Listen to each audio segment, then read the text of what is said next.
আসসালামু আলাইকুম ওয়া রাহমাতুল্লাহি ওয়া বারাকাতুহু। প্রবাসে আছি, দেখছেন বিদেশি ডলার আর রিয়েল। ওই হাসিনা তো পালাইছে, সবাই শুনছেন। তো এতদিন অপেক্ষা করছি, যে অপেক্ষা জিনিসটা আরও ভালো।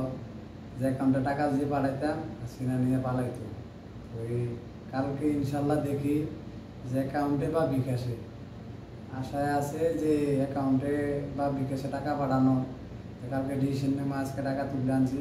হাসিনা তো পালাইছে, দেশ যত সুন্দরভাবে থাকবো, তা আমরা প্রবাসে যারা আছি তারা অ্যাকাউন্টে টাকা পাঠাবো। এছাড়া কারো অধিকার নাই। যে প্রবাসে সবাই জানে যে কিটা অ্যাকাউন্টে টাকা পাঠানো হোক। তো এই সবাই আর তো বিপদ আপদ আছে, আমার বিপদ আছে, যার কারণে আমার কালকে ইমার্জেন্সি টাকা পাঠাইতে হবে।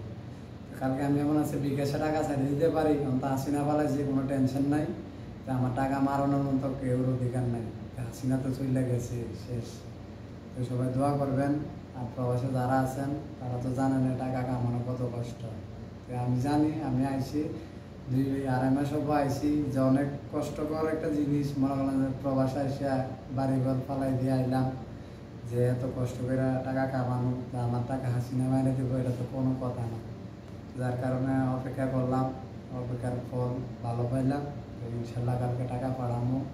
তো সবাই দোয়া করবেন আর সবাই ভাববে চিন্তা কাজ করবেন। আসসালামু আলাইকুম ওয়া রাহমাতুল্লাহি ওয়া বারাকাতুহু।